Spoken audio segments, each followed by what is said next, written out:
Dans les nombreux sites d'orpaillage qui parsèment le territoire burkinabé, beaucoup d'enfants y travaillent.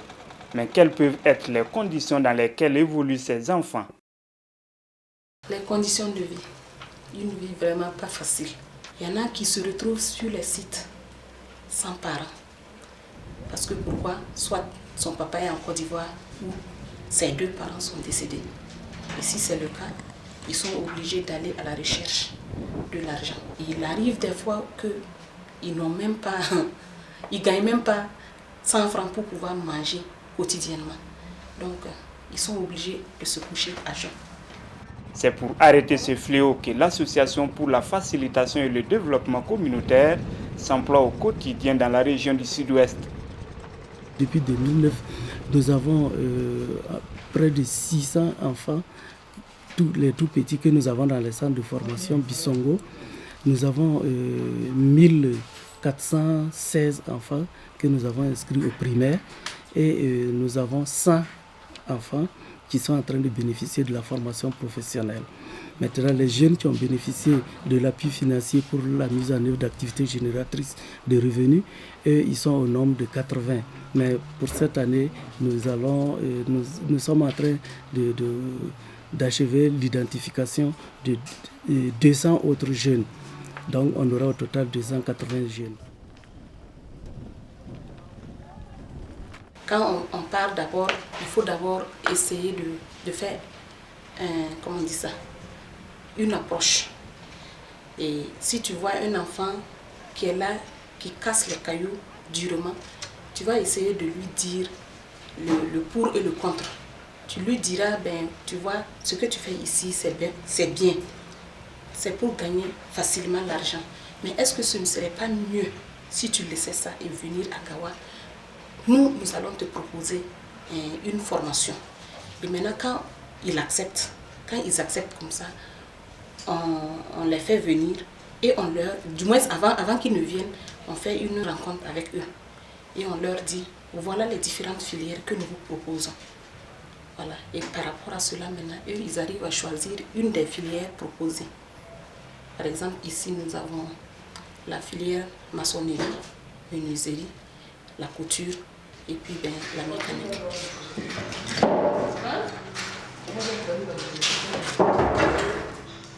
Yo na some kulubuna. Bena sametewa ntiura yila. Bon, bewa ke information ben quoi. Bon, inka ala kwame ebera ala waka nwazana ana quoi. Bon, comme al nambe bara quoi. Ana ya dotola. Nwazana ana bara quoi. E bon kente mala. Masa pa ana ne kente mala ana.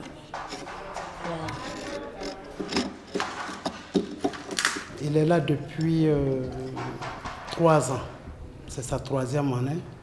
Et je vous assure que quand il est arrivé, je me demandais s'il allait pouvoir vraiment. Il était encore plus petit que ça quand il est arrivé.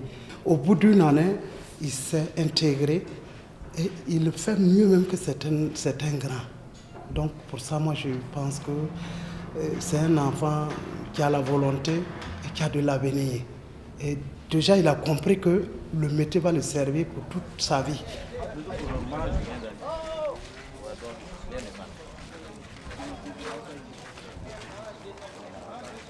Une fois retirés des sites, les enfants sont placés en situation d'apprentissage d'un métier de leur choix à l'ANPE.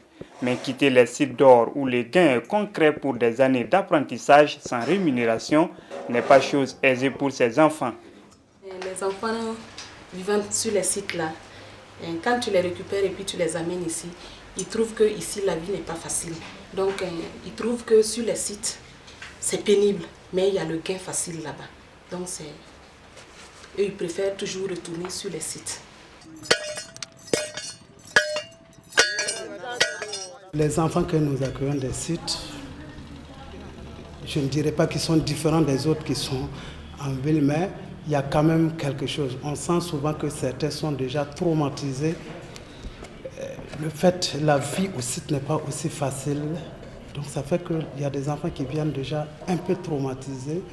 Et il y a des enfants qui connaissent beaucoup de choses par rapport à leur âge, ils maîtrisent des choses que ceux de la ville ne connaissent pas. C'est ça aussi qui fait la différence entre ces enfants et ceux qui sont dans les familles. Donc, nous essayons à notre niveau de les rééduquer, et de les aider à comprendre que le métier qu'ils vont apprendre là les arrange plus que la vie au site. En fait, au site, c'est du concret, c'est vrai, mais apprendre un métier, c'est pour toute une vie. Donc, c'est ce que nous essayons d'abord de mettre dans leur tête avant de rentrer dans le vif du sujet. Et on les forme en pratique, comme vous voyez, et aussi en théorie, pour ceux qui ont suivi un peu, qui ont été scolarisés. Et même ceux qui n'ont pas été scolarisés, on essaye en langue de les faire comprendre les termes techniques. De nombreuses raisons expliquent l'exode massif des enfants vers les sites d'orpaillage. La principale cause, quand vous les écoutez, c'est la pauvreté. Deuxième cause, toujours dans le cadre de cette pauvreté-là, au niveau des familles, il y a que souvent les parents n'arrivent pas à assurer un certain minimum dont l'enfant a besoin, l'habillement. Vous savez que les enfants aiment se copier. Alors, quelqu'un qui vient des sites, et tout de suite, il peut se payer un chapeau, il peut se payer un nouveau pantalon. Et lui, il est là, les parents ne peuvent pas assurer. Donc, effet d'imitation, il se retrouve aussi sur le site. Bon, troisième cause, bon, quand vous n'avez pas de parents, vous êtes un orphelin, et c'est pas sûr que vous arrivez même à manger à votre faim. Si quelqu'un vient vous proposer quelque chose au niveau d'un site, vous allez tenter forcément votre chance. Donc il y a une catégorie d'enfants comme ça qui se retrouvent aussi sur les sites en cas d'épitance pour pouvoir survivre. Voilà, maintenant il y a cette catégorie d'enfants qui sont les enfants des orpailleurs eux-mêmes. Et ils sont sur les sites. Ils voltigent de site en site, donc avec leur famille. L'enfant ne peut pas ne pas être avec eux.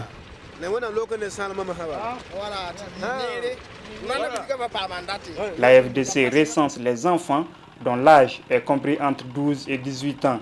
Ces enfants vivent de dures conditions dans les sites d'orpaillage et s'exposent du même coup à de nombreux vices. Mais les jeunes filles, très souvent, il y en a en tout cas, la majeure partie des jeunes filles sont obligées de se prostituer pour avoir le pain quotidien. Et si ce n'est pas la prostitution, je ne sais pas. En tout cas, c'est un genre de harcèlement fait par les jeunes du site. Ils vont porter leurs assiettes pour vendre les oranges. Et comment ils vont faire? Bon, je ne sais pas. Franchement, c'est pénible pour les femmes, pour les jeunes filles vivant sur le site.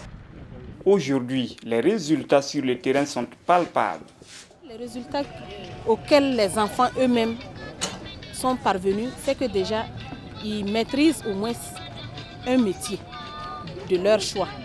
Voilà, si par exemple, ils ont choisi de faire la maçonnerie, actuellement, tu peux voir un enfant qu'on a mené à l'ANPE, il peut monter le mur et il peut faire, en tout cas, il s'y connaît. Voilà, mais pas pour autant dire que déjà, il peut être, disons, un entrepreneur, non, mais il connaît déjà les b.a.-ba de la maçonnerie. Alors donc, je vous présente ce bâtiment, en fait, qui est le bâtiment pour la section couture. Le bâtiment a été construit par les apprenants de la section maçonnerie sous la supervision de leur formateur en maçonnerie.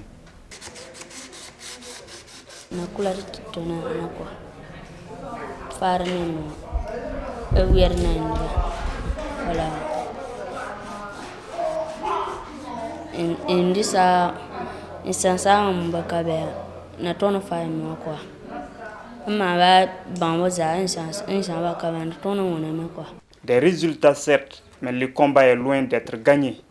Quelque chose est fait, mais beaucoup reste toujours à faire. Beaucoup reste à faire. Parce que de nos jours, dire qu'on peut réellement finir de retirer les enfants travaillant sur les sites, en tout cas, il faut encore beaucoup de temps. Parce qu'au fur et à mesure, et le nombre d'ailleurs qu'on recrute, qu'on recense pour amener, placer à l'ANPE est minime. Droit Libre TV, La web télé 100% droits humains, 100% liberté d'expression.